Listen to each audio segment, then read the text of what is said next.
Bonjour à tous, bienvenue sur ma chaîne. Aujourd'hui, on va faire une petite vidéo blabla afin que je puisse me présenter un petit peu. Donc là actuellement, je vais diamanter toujours ma toile de Diamant Art Club qui s'appelle Sunday Delight de Randall Spangler. Et j'en suis actuellement, je vais faire cette case-ci. Est-ce que vous voyez bien? Oui, ici, là, c'est la tête du deuxième petit dragon. Voilà. Donc, j'avais pas encore pris le temps de faire cette vidéo, mais maintenant je le prends. Donc, mais pour commencer, je m'appelle Malika. J'ai 43 ans. Donc, je suis née en 1980, donc je vais bientôt sur mes 44 en mai, le 12 mai exactement, 1980. Et oui, ça date déjà depuis 43 ans, bientôt 44. J'habite en périphérie de Toulouse, de la ville de Toulouse, mais je suis originaire de Lorraine. De Nancy, plus précisément. Et qu'est-ce que je fais à Toulouse? Eh bien, en fait, j'ai rencontré mon mari quand j'étais à Nancy. Et lui, il est toulousain. Et en fait, il faisait son école d'ingénieur à Nancy. Moi, j'étais lycéenne. Et du coup, quand il est reparti faire sa thèse à Toulouse, et bien moi, je l'ai suivi. Donc, j'avais à peu près 18 ans. Et du coup, j'ai fait mes études supérieures à Toulouse. Et depuis, j'habite à Toulouse. Et ça fait depuis mes 18 ans. Donc, ça fait combien d'années ça? Ça fait beaucoup. Ça fait 28, 38... 25 ans. 25 ans que j'habite à Toulouse et 25 ans que je suis toujours avec mon mari, en fait. Bon, ça n'a pas été mon mari pendant 25 ans, mais voilà. Quoi d'autre? J'ai un chat, un gros chat que j'aime d'amour à la folie, qui s'appelle Stanley. J'ai pas d'enfant. J'ai une grande sœur. Alors, dans la maison, du coup, il y a mon mari, moi et mon chat. Mais il y a aussi tous les chats des voisins qui viennent nous rendre visite.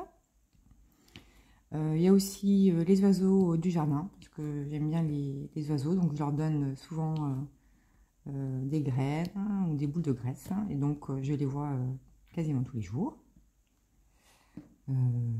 Voilà. Qu'est-ce que je fais dans la vie?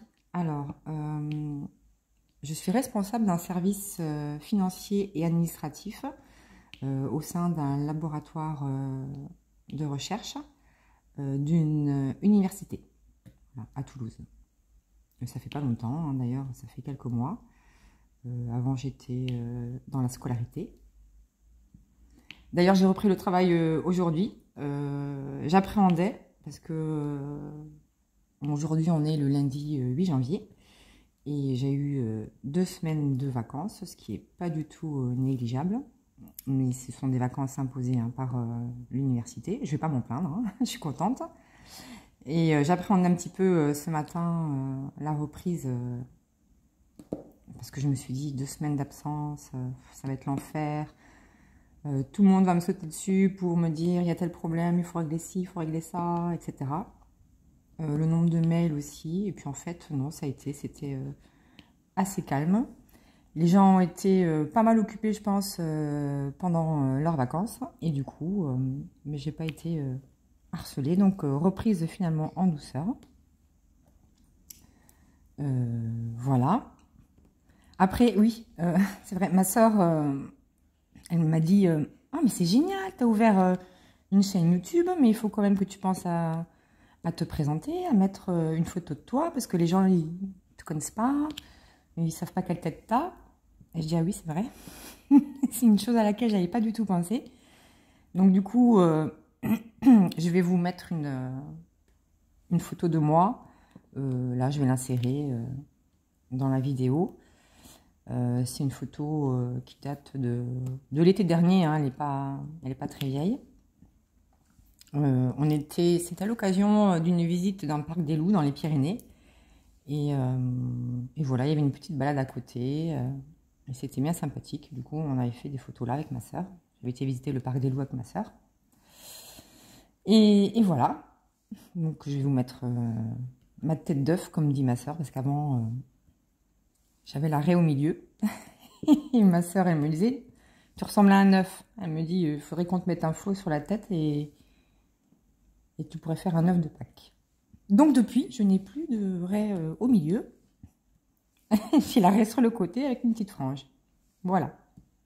C'était la petite anecdote concernant ma coiffure. Tout le monde s'en fout, mais je vous le dis quand même, parce que c'est rigolo. Ensuite, pardon. Un signe distinctif qui pourrait me caractériser, je suis végétarienne. Et oui. Et alors actuellement, donc j'habite dans le sud-ouest de la France. Je vous assure que quand je suis arrivée ici à Toulouse en 98, habiter dans le sud-ouest de la France, c'est très compliqué d'être végétarienne. Mais heureusement, les mœurs évoluent et maintenant c'est quand même bien plus facile de trouver des restaurants, pas forcément végétariens, mais des restaurants qui proposent des plats végétariens. Alors, qu'est-ce que j'appelle végétarien? Eh bien, je mange pas de viande et je mange pas de poisson. En revanche, je mange des œufs et du lait. Donc ça, c'est un de mes signes distinctifs.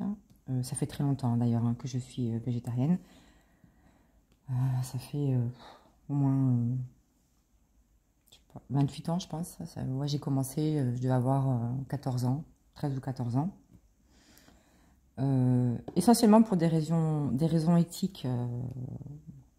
J'ai une sensibilité assez accrue pour les animaux.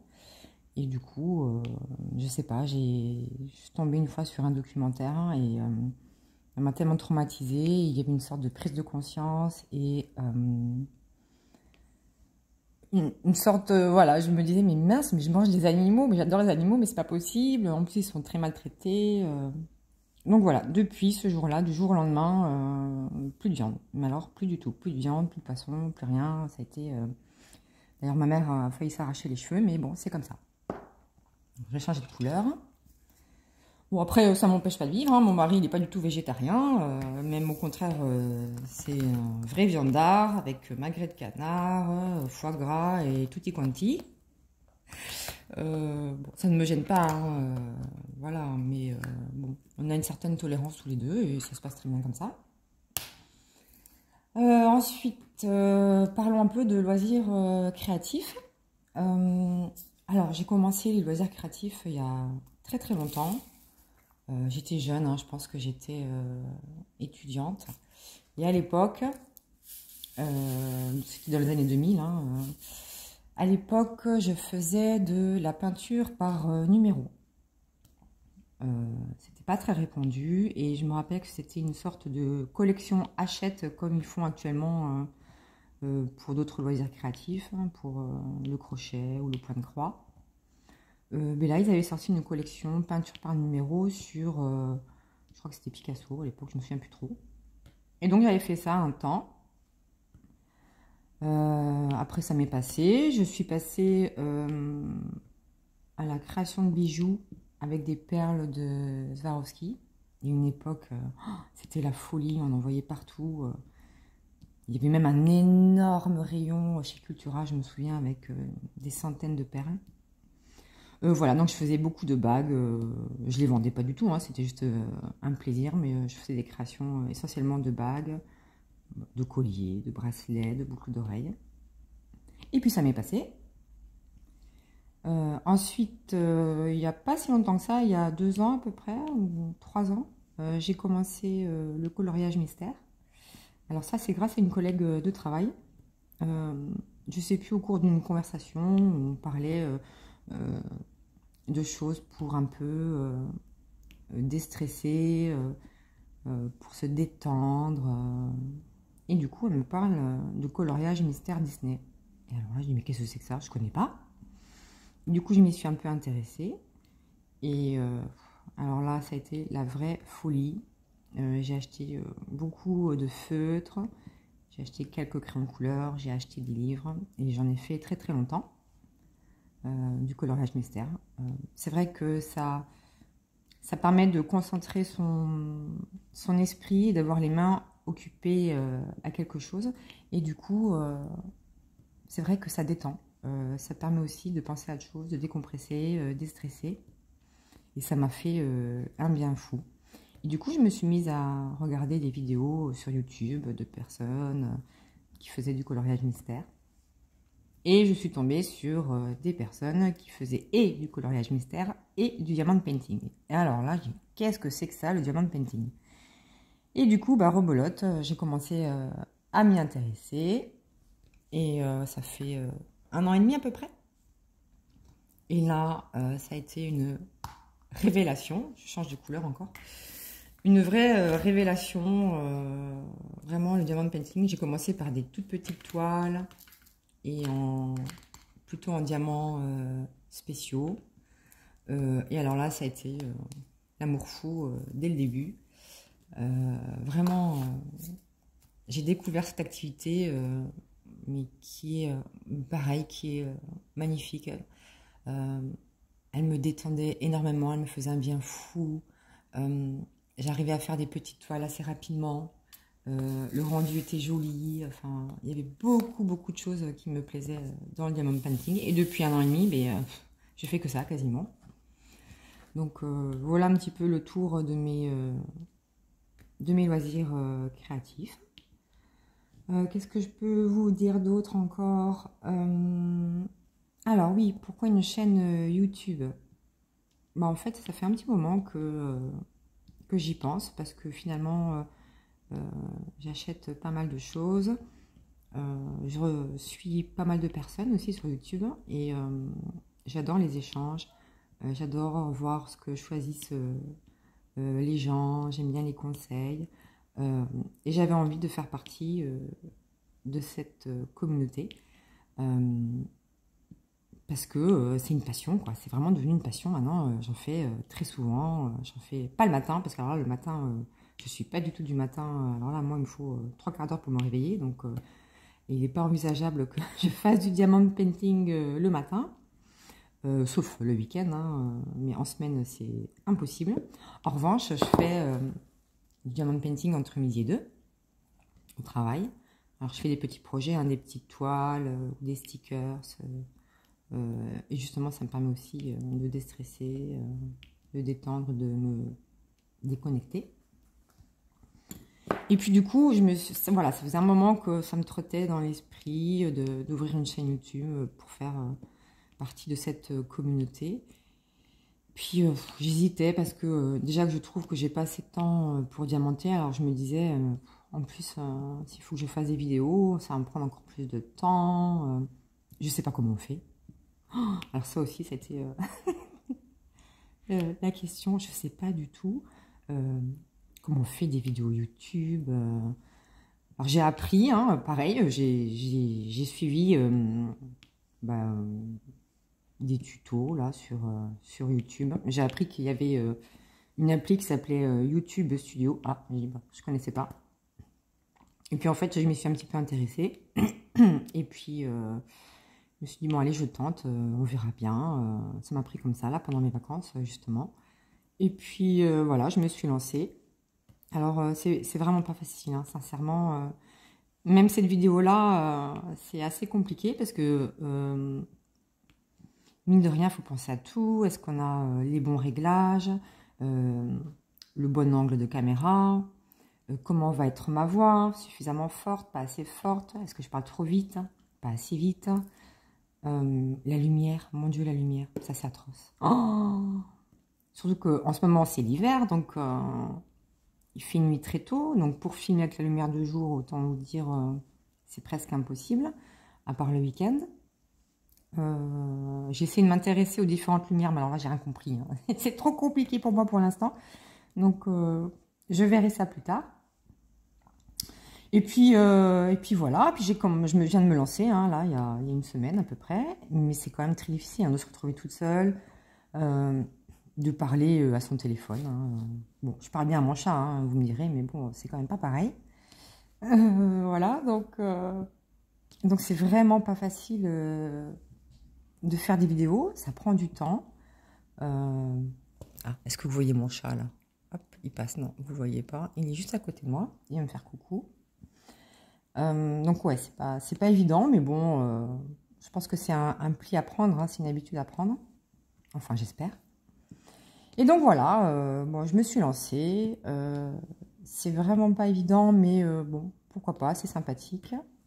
Moi, je voulais pas du tout faire de montage vidéo. Je voulais voilà faire une vidéo, la publier telle que. Puis en fait, je suis tellement stressée quand je fais des vidéos. Ça m'arrive d'oublier de dire des choses ou de dire des bêtises. Hein. Vous allez voir quelques vidéos où je dis n'importe quoi. Mais c'est le stress, hein. Ça c'est le stress. Je confonds des mots. Enfin, c'est du grand n'importe quoi. Donc, je suis quand même obligée de de faire un petit montage pour rectifier mes bêtises. Et j'ai regardé encore des tutos. Il y a une appli là qui s'appelle InShot. Bon, c'est assez facile au niveau de la prise en main. Donc, c'est ce que j'utilise. D'ailleurs, je crois que c'est marqué en bas à droite, InShot. Je ne sais pas comment on enlève ça, mais bon, c'est pas très grave, hein, on va dire. Ça va pas enlever la qualité de la vidéo. Voilà, donc je crois que j'ai fait un peu le tour de ce que je voulais, vous dire. Est-ce que j'ai noté d'autres choses, de sujets que je voulais aborder? Non. Donc voilà, donc c'était ma petite présentation. N'hésitez pas à me poser des questions, ça ne me gêne pas. Et si jamais ça me gêne, bah, je vous le dirai. Et puis, mais je vous répondrai malgré tout. Voilà, donc je ne sais pas si, voilà, si vous voulez échanger, communiquer, partager des choses, mais vous êtes les bienvenus. Moi, je vais essayer aussi de vous partager des découvertes que j'ai fait ou des choses que je fais essentiellement. Hein, et surtout sur le diamond painting, enfin, quasiment que sur le diamond painting. Hein, parce que c'est vraiment le loisir qui me prend tout mon temps actuellement et j'adore ça. Donc voilà, c'était ma petite vidéo de présentation. Mais je vous remercie de l'avoir écouté jusqu'au bout. N'hésitez pas à mettre un petit like, ça fait toujours plaisir. Voilà, et puis je vous fais plein de bisous et je vous dis à bientôt pour une prochaine vidéo.